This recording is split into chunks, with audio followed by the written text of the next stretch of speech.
Assalamualaikum warahmatullahi wabarakatuh. Nama saya Andri Setiawan Prodi TIT NIM 84243210008.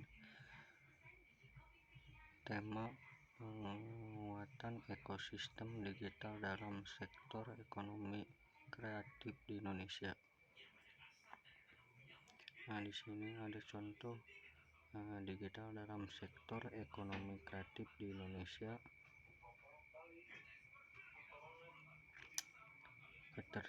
Keterbatasan jarak akibat larangan physical distancing selama pandemi COVID-19. Munculnya tren baru di masyarakat. Salah satu gaya hidup yang mulai berubah adalah cara berkomunikasi dengan bergantung pada media digital. Tidak hanya berdampak pada pola berkomunikasi perorangan, digitalisasi komunikasi juga pengaruh pada ramah usaha termasuk dalam sektor ekonomi kreatif. Terlebih pandemi COVID-19 memberikan dampak yang cukup besar bagi sektor ekonomi kreatif secara global.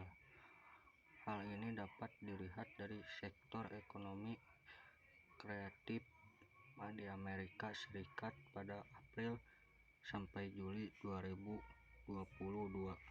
Berdasarkan data tercatat pada jumlah 2,7 juta pekerja dan sekitar 150 miliar pemasukan hilang akibat penurunan sektor industri kreatif nasional.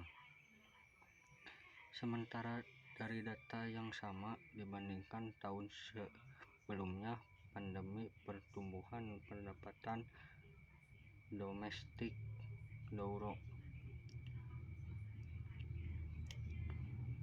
Di sini ada peran ekosistem digital dalam ekonomi kreatif. Peningkatan populasi konsumen digital adalah peluang yang sangat besar bagi industri kreatif di Indonesia untuk bangkit.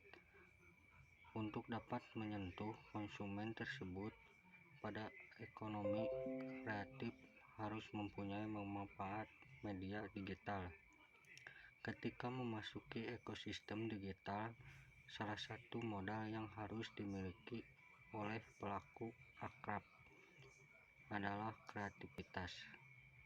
Pelaku akrab juga harus selalu memperbarui ide untuk dapat menarik perhatian konsumen atau audiens. Selain itu, adanya digitalisasi dalam ekosistem ekonomi kreatif memberikan banyak manfaat untuk pelaku akrab. Bermanfaat pertama, riset membuktikan jika transformasi ke dunia digital akan membuat suatu unit usaha lebih efisien dan stabil. Di sini ada contoh ekosistem digital dalam ekonomi kreatif. Dan di sini juga ada optimalisasi ekosistem digital di Indonesia. Dalam menyiapkan ekosistem digital khususnya di sektor ekonomi kreatif di Indonesia, pelaku akrab tidak sendiri. Pemerintah turut membantu mengupayakan langkah strategis bermanfaat ekosistem digital. Sementara dari sisi pelaku ekonomi kreatif, ada banyak upaya juga harus dilakukan selain beradaptasi dengan digitalisasi, misalkan melakukan manajemen pendaftaran produk dalam hak kekayaan intelektual. Jadi kesimpulan saya, adanya ekonomi digital ini saya rasa semua jadi tidak terbatas ruang waktu untuk jarak, jadi manfaat juga bukan hanya dirasakan oleh konsumen tapi juga oleh providernya. Ekosistem digital ini akan membantu untuk memasarkan sehingga lebih mudah, apalagi beberapa sektor ekonomi kreatif kria. Terima kasih.